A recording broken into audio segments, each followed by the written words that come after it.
Welcome to the Mega Podcast, where we delve into the inspiring stories of entrepreneurs, motivational coaches, and business leaders. Join us as we hear about their journey to success and the challenges they faced along the way. We'll uncover their secrets to perseverance and determination and gain valuable insights into what it takes to reach your goals. The journey may not be beautiful, but it is always purposeful. So sit back, relax, and be ready to be inspired by those who have dared to dream big and make it a reality. Wepa! What up, mi gente? It's Mega. Welcome to a brand new Mega podcast, aka the A.M.P. That's right. And today we have a wonderful guest that's had quite a journey and a self-made person right here. I mean, we're going to get into this because he's had to go through something really tragic, apparently, where he had this wake-up moment. If that's when it was. I can't wait to really get into this because very interesting indeed. But homie over here has been doing lots of podcasts. He is the host of, a regular host of The World According to Ben Stein. He's a contributor on the NTD television, specializing in crypto. All right. He has a background in audio production out of Hollywood. Okay, throwing his creds there. I'm going to find out how many names we're going to be sweeping up. But he's also the financially independent contrarian. Contrarian? What do you mean? Let's find out. It's the one, the only, the legend, Myles Wakeham. How you doing? I'm good. Legend. Oh, okay, I'll take it. That's a good one. Yeah, man, a self-made person like yourself, doing what you did. I can't wait to get into it because you've had quite the journey, apparently, to reach where you've reached. So, bless on that. And I can't wait to learn. So, uh, let's begin, if you will, Miles. So, tell us a bit about yourself, where you originally from, and your upbringing, if you will. I'm from Adelaide, Australia, which is on the south coast of a big island in the South Pacific. And it's basically, my story is not unusual in my early years for most people growing up in Australia in the 60s and 70s, as I did. But, we come from a land down under, a land on the other side of the planet, and things are done differently down there. And I started realizing that when I left my shores and started traveling the world. But that's where it all began. So, at what age did you start leaving those shores, if you will? 25, something like that. So maybe I guess my first international trip was earlier than that, to New Zealand or something, but predominantly 25. Did you get culture shock between Australia and New Zealand, or was it the same old, same old? Yeah, there's a lot of culture shock. Very different. Whenever you travel somewhere and you come from a place where you're the minority for the most part, you have to learn to be humble. You have to learn to, when in Rome, you adapt to wherever you are, and you become a part of their culture, and you add value when you can, but you don't attempt to, insert yourself or push yourself upon it. You just adapt. And I guess that's kind of what I did. But, look, at the age of 25, life is about adapting. You find yourself in different situations, you adjust to it. So, I guess I just did it on a macro scale. He goes macro. All right, so you started at New Zealand. You got a sense, okay, this is what traveling is. This is someplace else. What was the next place that you started going to? Hawaii, and then Los Angeles. Oh, okay. All right, Hawaii. So you got a little bit of U.S. taste, but not really in Hawaii, right? Mm-hmm. Yep. And then you hit L.A. How was that? Because I'm pretty sure, because I know I have a friend from Australia. When he came to Massachusetts for a Comic-Con, he was like, whoa, even what he was ordering for food wasn't the same. And people would look at him like, what are you trying to say? It was hysterical. The poor guy couldn't order eggs. Shout out to Dodgy. They couldn't understand him. He was like, I want eggs runny. And they're like, you mean over easy? Runny. You mean over easy? He goes, well, so long as they run. He goes, I don't understand. You mean over easy, right? And he didn't understand. That's really what he was asking for. It was funny. I can relate. Yeah. That's what I'm saying. So, what was that experience when you hit the States finally? It's pretty extreme. Firstly, everyone drives on the other side of the road. The water goes down the toilet in the opposite direction, and the population of the city that I was in was equal to the entire population of the country that I came from. Oh, so that was pretty amazing. I'd never seen freeways before, and so I landed in LAX, and the first thing that happened when I got picked up at the airport was to be put on the 405 and see what a freeway looks like, and that's shocking. It hits you all at once. And you just come off a 16-hour flight. So you're kind of like already you're a bit sort of numbed out. And then you end up coming there. The place is just entirely different. And I realized that there was a couple of things. There's a lot of adjusting you do initially. Then there's a kind of a perspective you get after a day or so. And you start, this was in 1989. There was a sense of freedom that wasn't consistent with where I'd come from. Where I came from was like living in an HOA neighborhood. Everything was dictated to you, and you had to conform, and you had to be a part of a community, and you were supposed to contribute in that. And that's fine, except that everything was being told to you what to do. You weren't given the incentive to invest in this or do this thing or learn this thing. You were being told. And that was hard. I thought that was normal. I guess if I went to Eastern Europe, it probably would have been. If I went to parts of Western Europe, I would have been like that. But not in the United States. In the United States, it's like, all right, the buck stops here. It's on you, whatever you do. You have complete freedom to do whatever you want, but you own it. And there's no safety net. You fall down, it's on you. You run out of money, your problem. You get sick, your problem, right? And that's hard to get used to. When you come from a country like Australia, as I did in the early days, as many complaints as I'd have about that, there's no safety net here. That means that you have to adjust to it again, and that means you bring your A game, and you don't make mistakes if you can afford to. You have some sort of risk mitigation. I actually found that exciting.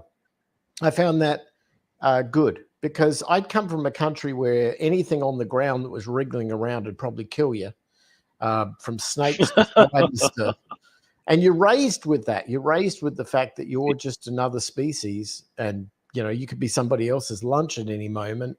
So you treat yourself with some care, and you make sure you don't, you accommodate everything around you, and you become part of it. And I think that was kind of a really important skill that I found myself with in LA.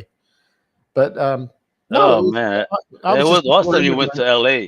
But I say, had you come to New York, you would have been dealing with the same thing, the same snakes and vermin. So you would have felt right at home. Probably. I guess it's just a different city and a different culture, and you'd adapt differently. But at the end of the day, I'd still be an immigrant, and I'd still be the fish out of water, and I'd still be the oddball. So I just adapt to wherever I am. And once I learnt the art of adaptation, it meant, well, I don't have to stop here. I could keep going. And so I've done that for the most of my life ever since. All right, so I gotta ask, because there was an incident that happened, right? That you went through in life that I mentioned, where you had kind of a wake up moment. You mentioned in your biography on Podmatch. Shout out to Al out there at Podmatch. So talk about that incident in your life where you kind of had a wake up moment.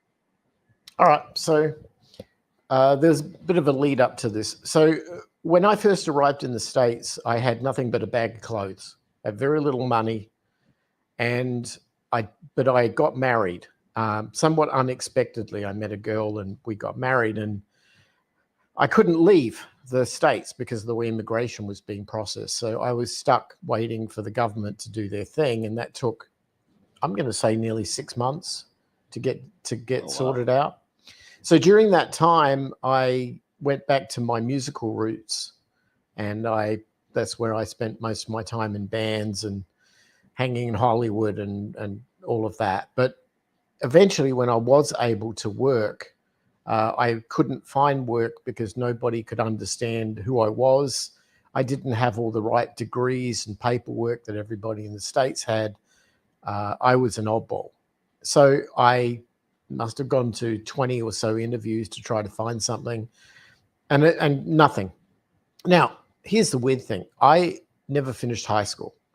I am a self-made software developer.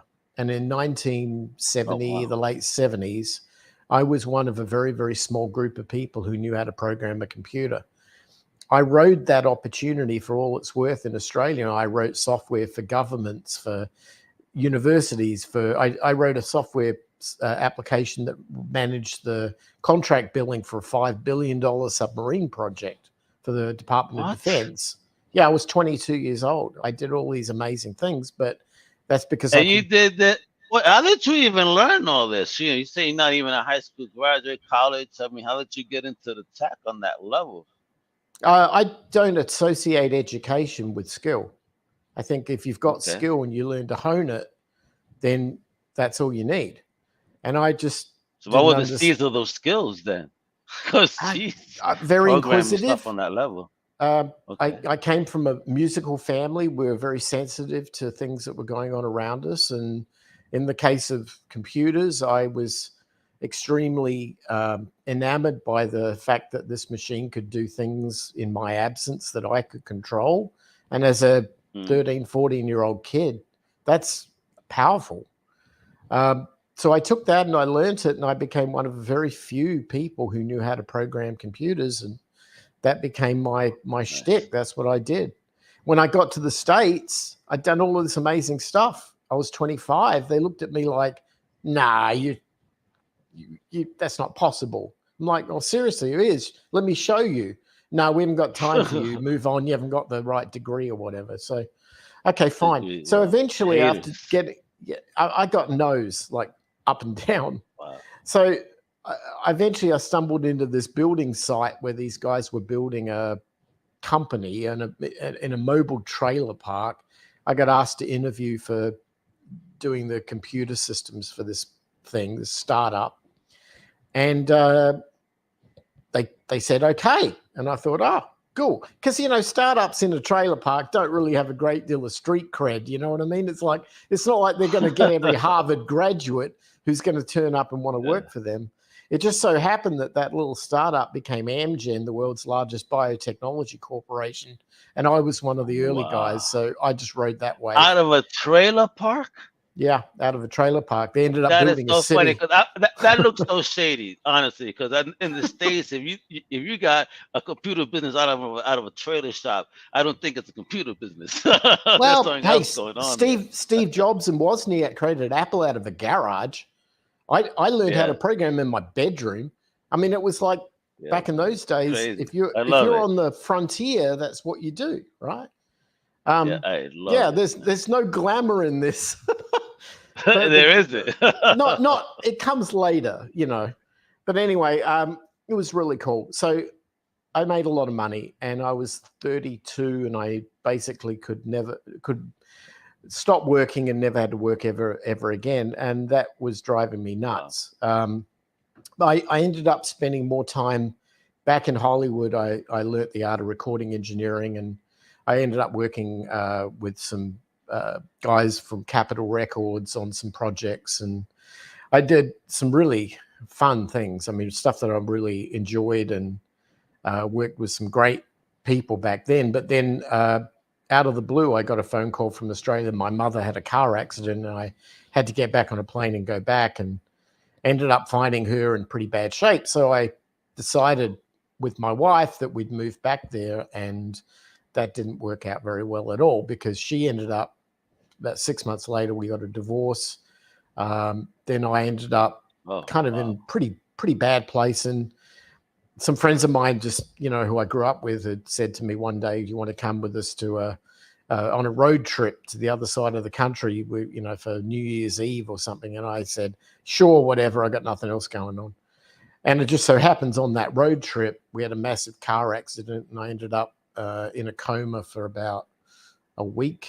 The girl, Oh. my buddy's girlfriend, who was sitting in, I was in the back seat, she was sitting in the front. She was killed, and then I woke up with her body on top of mine, and she was dead. And I'm like, what the hell is going on? And yeah, and that was pretty nasty. So it was kind of like you go from hero to zero, like real fast.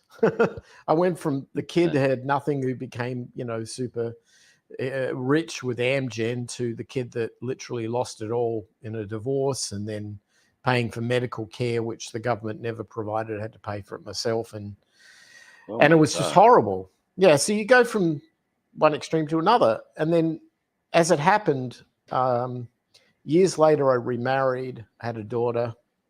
My wife and I, in about 1999, decided that my mother had passed away, and we decided we wanted to come back to California. So we did. Well, she was from Australia. She wasn't from California. I said, trust me, it's cool. So we went to California.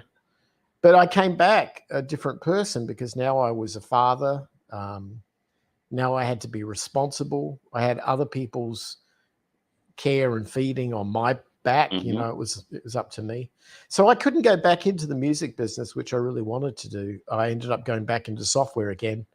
As it happened, I did very well back in the software game. We bought a big house, and then eventually we moved to Scottsdale, Arizona, where I am right now. And it was a journey. Is that the house that had the bull ring? No, that comes after. That comes even after. No, that's a weird story. So what happened there was, for 20 years I lived in Arizona, and just before COVID, like about, I don't know, maybe 2016 through 2019, my daughter was in college. She went to U of A in Tucson. So my wife and I are sitting around in this house all by ourselves saying, what do we want to do for the next chapter of our lives? Because we knew our daughter was going to go and do her own thing. And we decided that one of the things that we both realized that we liked was being on the Arizona, being a border state with Mexico. We would constantly go into Mexico all the time and go to the beach and all that stuff. Yeah. We ended up spending more and more time in central Mexico, in Mexico City, and in some of the larger, more historical areas. And we started to really embrace the culture of the country. And then at some point, about 2019, I still had some injury left over from this road accident from 20 odd years before, but I couldn't get any health care in the States because it was a pre-existing condition, and I didn't have Obamacare or anything like that. So I was kind of screwed. And then one day I woke up with this like massive pain in my shoulder. And so we were in Mexico, and I went to see a doctor, because you can just walk into a doctor down there. And this guy, he's German, he's trained in Europe, and he's an orthopedic surgeon, and he gives me an x-ray, and then eventually that turned into an MRI, which is like super cheap down there. And he comes back and he goes, yeah, I can see what your problem is. I'm like, what? He says, well, you got a tumor in there. I'm like, oh, what? God, are you freaking kidding me? What? He goes, I think it's benign. I don't think it's malignant, but I need to get it out, and you need surgery. I'm like, well, so I'm like calling friends of mine in the States, like, what's this going to cost, and I'm getting, no one will tell you. But eventually they're telling me it's probably going to be like 160 grand or something like that. And My God. Yeah, if there's no complications. And I'm like, I said to the doctor in Mexico, what do you think it's going to cost to get it done here? And he says, he works it all out in his calculator, and he comes back and goes, about $9,000. I'm like, oh, wow. Sign me up. Sign me up. A six-pack of Coronas, or what was it? Pretty much, yeah. Tacos and medical care, right? Yeah, so I said, sign me up, dude. So he does. I go in there. I get the best medical experience I've ever had. Got it fixed. All good. And I started realizing right there that this was really important, because I'd learned that these people actually give a crap about people. They actually care about people. It wasn't about the money. It was about the outcome. And I thought, I really feel safer in this. And a real doctor with that believes in the real. Right. Exactly. And there wasn't like 12 administrators between you and that doctor so that you couldn't see them. Asking you for insurance. Can I see your card? Can I see your card? Wait a minute. Right. Before that injection comes, can I see your card?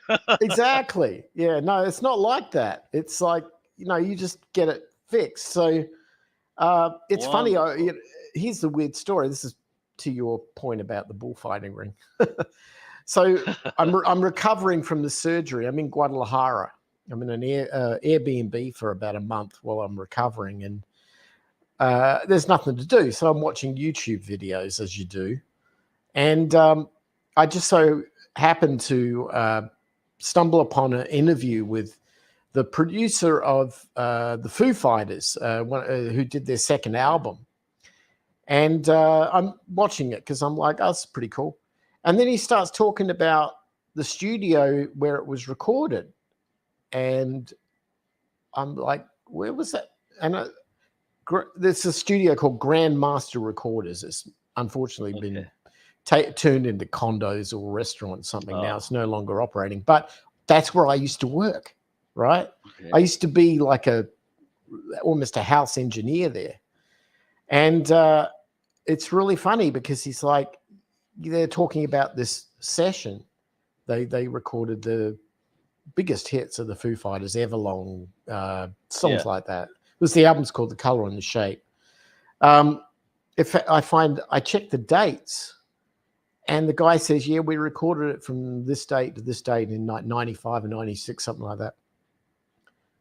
I'm like, are you freaking kidding me? That's a week before I left to go back to Australia when my mum had a car accident. And then I realized the owner of the studio had come down to me a couple of days prior and said, are you available next week to do, I've got this out-of-state client coming in. They need to get some engineering done, some recording. Would you do it? And I'm like, yeah, sure, no problem. And then I called him back and I said, listen, you got to cancel all my scheduled stuff because I got to go back to Australia. That was the Foo Fighters. So when I realized that, my wife looked at me, I looked at her, and she's like, you gotta finish this. You can't leave this like right there. You're going to regret this for the rest of your life. And that ended up turning into a long-winded adventure to find an acre of land in central Mexico that used to be a matador school with a big bullfighting ring on it. We bought it, bulldozed everything, turned it back to its original land. It still had these 30-foot high compound walls around it. And we decided to build our beautiful luxury, home, a mansion on the place. And I'm building the largest private recording studio in Latin America on the property right now, which is where I've been for the last 2 months down there working on the land and working with the crew and getting the excavations all squared away and everything. So, yeah, that's what I do. I go for wherever the wind takes me, I guess. But, I'm just sensitive to what opportunities present themselves, even in the worst of times. All right, so let's talk about this then. Before we go, there's a couple of things I do want to ask you, and these are based off the Podmaster. Again, shout out to Alex. So, let's talk about financial sustainability. What is that? It's about making about 150% of whatever your burn rate is. So, okay, so let me explain what that means. Everybody in the United States has a burn rate. We have an expense cost per month to exist. And if you really want to be true to yourself about it, you work it out over the course of a year or so and then divide it by that number of months and you come up with a number. And that's your burn rate. That's what even the worst of cases, you need to make that money or you're on the street or, you don't want to not make that money. Your minimum. That's your rock bottom minimum. Right. So once you understand that number, then what you got to do is get it down as low as you possibly can, only for a short period of time, but get it down as low as you possibly can. And then learn that the one thing that is important that I learned very early on is that the rich don't have jobs, right? Rich people don't have jobs. I mean, we all know that, but we forget it all the time. We forget it because everywhere we look, our society, our government, our college guidance counselors or, school guidance counselors, whatever, are telling you, you need to have a good job. Well, I completely disagree, because I'm the kid that came from nothing, that just proved that what was really more important was that I learned what I was passionate about, and I was willing to go and hone that to a level that few others are willing to go to. That doesn't mean that I'm not exceptional and I'm not unusually driven. I'm just willing to not be distracted. And the problem I found was that everywhere in the United States, what I'd learned as an immigrant was that everybody here was living in a constant distraction world. They were going to work and not really realizing why. And they would buy the nice car, but not realize why they needed it. And they were living in concrete jungles, but they were so distanced from the reality of us as a species.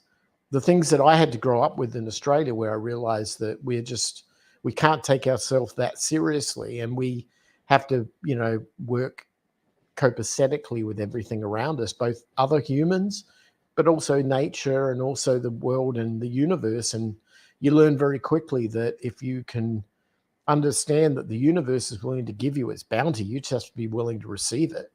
It's just a question of, are you willing? And most of us are so distracted away from those things by technology and everything else that we forget that, we don't actually have to work 50 hours a week. I recently had a conversation with somebody about this, and I think it was probably the best summation of it all.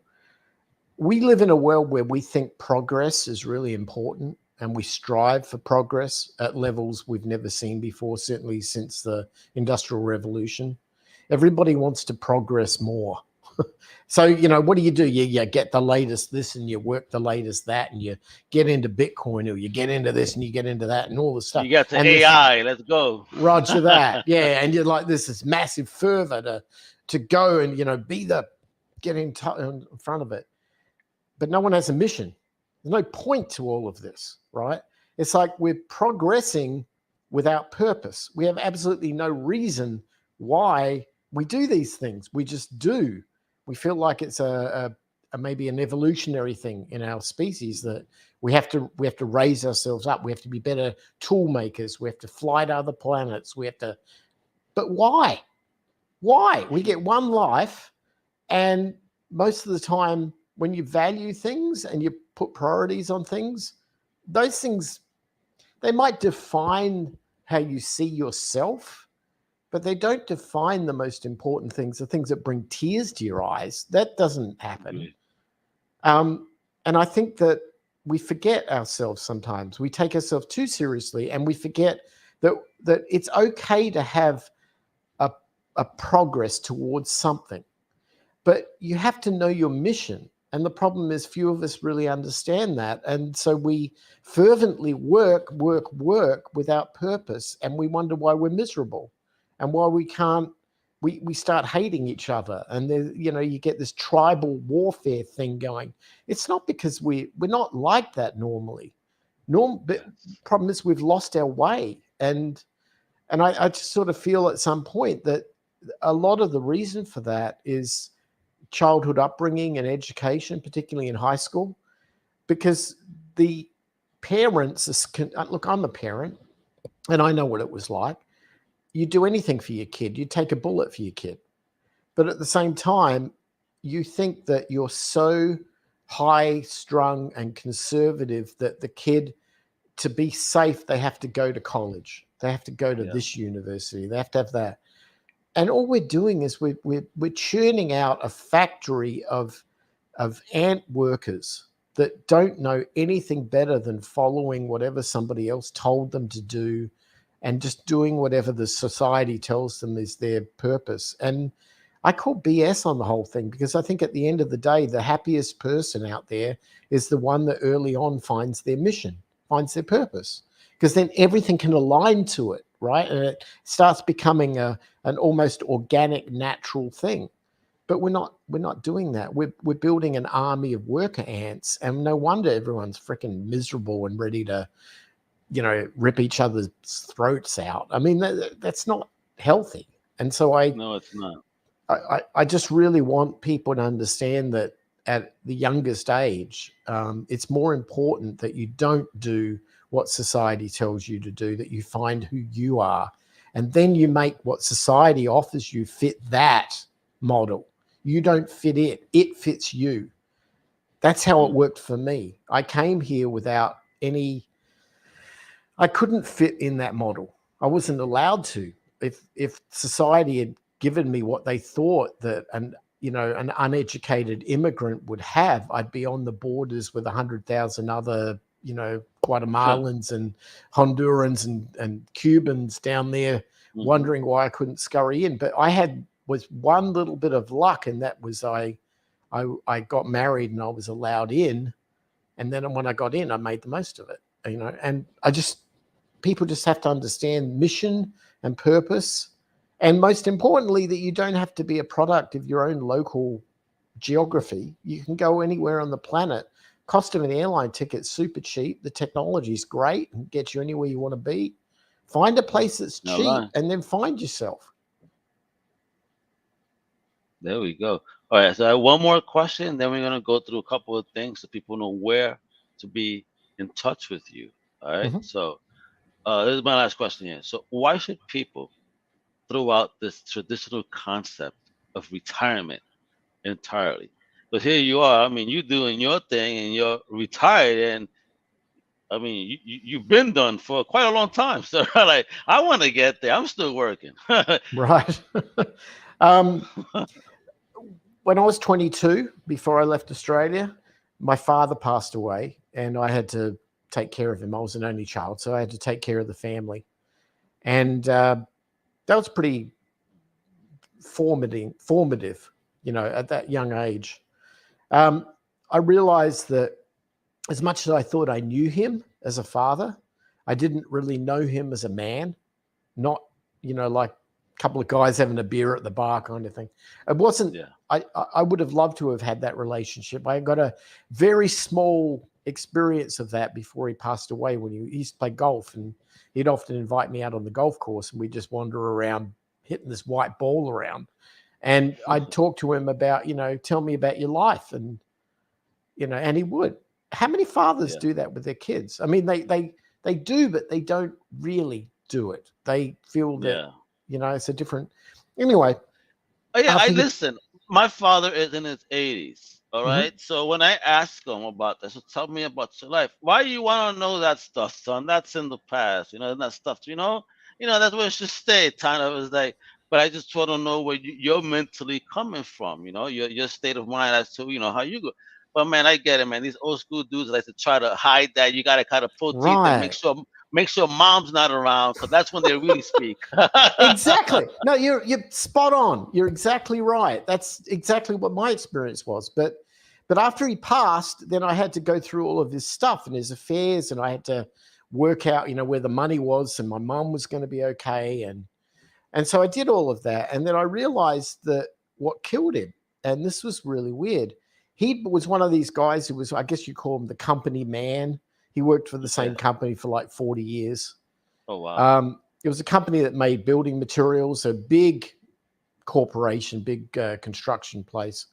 And he was a roof inspector for most of his life. He ended up falling off a roof, and then they ended up Oh not letting him back up there. So they put him in the laboratory, and that's where he spent yeah. the last 10 years of his life. He was miserable because he was an outdoors kind of guy. But anyway, in that time, he did a lot of chemical work and that sort of thing. And it so happens this company, its majority of its products were asbestos. And he ended up contracting what I guess we would call these days mesothelioma, Oh which back wow. in those days was lung cancer. And that's what killed him. And I realized at that point that if you commit, he died at the age of 67, 2 years after he retired. Oh And wow. Still a young man at that. yeah, and I realized what he gave to everybody else, but never for himself. Like he gave to his employer, he gave to his family, he gave to me, but he never had anything left for himself. And so when the years of retirement came about, he never got the payoff. And I looked at the whole thing in reverse, and I said, I don't want to go down this path. I'm not going to die at 67 having given all of my best years to a company that killed me or didn't care about me. That would be stupid. I want to live my best years young when I can. I don't want to be walking around Prague in Europe with a bad back. I mean, that's stupid. So I said, this is ridiculous. Do everything in reverse. Don't spend all of your, don't just sell your life out to work on the fear that you have to have this massive nest egg, otherwise you can't retire. Take retirement out of the equation altogether and do what you love and never stop doing it. You'll be happier. Just live. And if you're worried that you can't pay your $5,000 a month rent or mortgage or whatever, then get the hell out of that city and find a place you can do it for $500. I mean, hell yeah, because if you're paying $5,000 in rent, that's a problem. yeah, A mortgage, okay, but a rent, you nuts. Really. I mean, the place we're building in Mexico, which is a freaking palace. I mean, it's huge, but I can live down there like a king for about $2,000 a month. I mean, why would I not want to do that? I mean, I got the internet. I got friends everywhere. The food is incredible. The people are wonderful. Healthcare is available everywhere you want it. It's just beautiful. And I've got an international airport a couple of hours away. I mean, why would I want to not have that? Yeah. And as somebody, and if you ever want to go bullfighting, you have a ring. There you go. Yeah.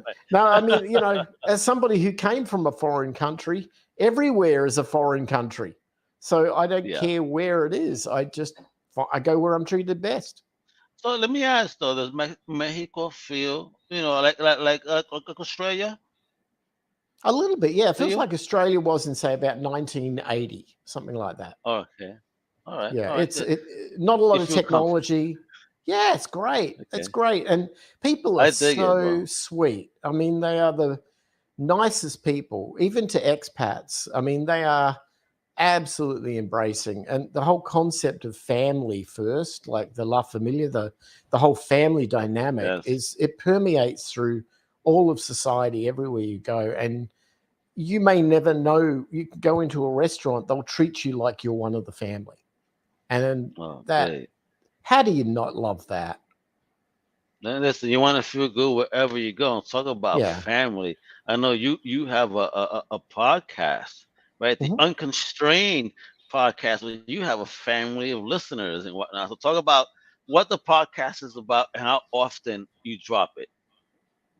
It's a once a week thing. I've done 180 odd episodes and I guess it's kind of, it's kind of like me editorializing a lot of the things that I've experienced in life that, they are unusual and they're atypical and people will call them contrarian, but it's just a different mindset. I look at things differently and people seem to be interested in that.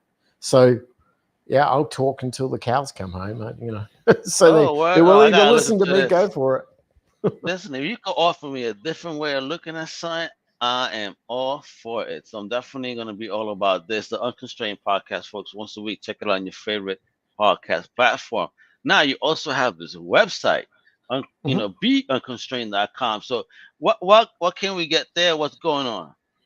Well, that's kind of like the one-stop shopping experience for everything I do, whether it's the podcasts, articles I write.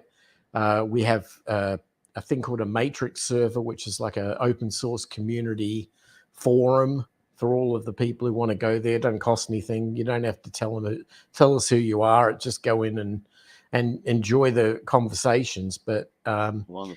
And people of all walks of life are in there from all countries too. And we just all try and share the little life hacks that we've discovered that get us through the day. But there's purpose to this because we're all trying to be free. We're all trying to be unconstrained. Yes. Let me tell you, you ain't lying. I definitely want to be unconstrained. I'm going on that path. And first, you can follow him at Twitter. He said he doesn't do too much, but he got to be doing stuff. I'm trying to tell him it's not as toxic as people say. It really isn't. Again, if you learn how to control the keywords and the block button is a wonderful thing, folks. You'll have a wonderful time here, just as you would on any other social platform. So make sure to show him some love, give him a follow. But well, first and foremost, check out the website, you know, subscribe to all the podcast is right there. Unconstrained. It's gonna be on your favorite podcast platform, drops weekly. He's dropping the knowledge and his stories. So basically, when you listen to his podcast, what you guys need to do is sit back, turn the lights down low, get your little whiskey on ice, light up that cigar, sit back, relax, cross your leg, and listen, because you're gonna have about to have a good time. Things that make you go, with Myles Wakeham. That's it. Love it. Well said. Yeah. Yeah. So thank you again for your time. I really do appreciate you. The links are below, folks, as well. So make sure to show the love and again follow. I appreciate you guys listening. Subscribe, turn on notifications for the Outmega podcast. Make sure to also follow my extended family over at comiccrusaders.com as well as undercovercapes.com. If you love pop culture media, that's where you gotta go. Thank you, everybody. Hasta la próxima, mi gente. Much love. Wepa. And that's a wrap for today's episode of the Outmega podcast. We hope you've enjoyed listening to the insights and stories from our guests. Remember, success is a journey, not a destination. And every step you take, no matter how small, brings you closer to your goals. Don't give up on your dreams and keep pushing forward. Until next time, thank you for tuning in and stay motivated.